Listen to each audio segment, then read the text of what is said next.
আরে শোনেন শোনেন দেশবাসী, শোনেন দিয়া মন, সাদাবাজি করতে গিয়া নিল যে জীবন। বলছি সোহাগের কথা, বলছি সোহাগের কথা, ছিল সে তা ব্যবসায়ী ভাই। মিডফোর্ডের সামনে তার দোকান দেখা যায়, করতো ব্যবসা সেখানে, করতো ব্যবসা সেখানে দীর্ঘদিন রাস্তার পাশে। তাই দিয়ে চালাতো সংসার সুখে আর দুঃখে। হঠাৎই ঘটলো সেদিন, হঠাৎই ঘটলো সেদিন পাতি নেতা সেখানে এসে।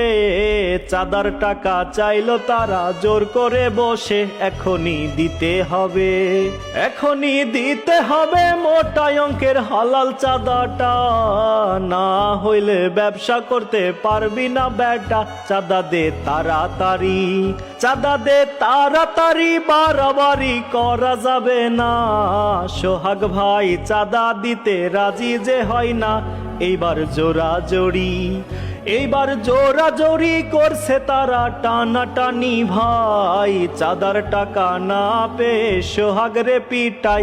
দেখে জনগণে, দেখে জনগণে চুপ করিয়া নীরব ভূমিকায়। প্রতিবাদ করে নাই তারা, বলে নাই ভাই মাইরো না সোহাগ রে, মাইরো না সোহাগ রে। এই কথাটা কেউ বলেনি ভাই।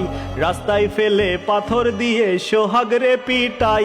হায়রে নিষ্ঠুর দুনিয়া, হায়রে নিষ্ঠুর দুনিয়া, চাঁদার টাকা দিতে না পেরে রাস্তায় ফেলে পাথর দিয়ে ফেললো যে মেরে।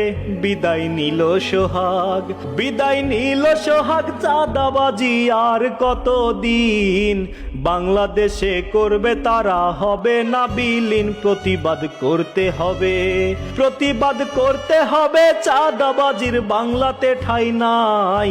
সোহাগ ভাইয়ের পক্ষ হতে প্রতিবাদ জানাই আমার এই গানে গানে।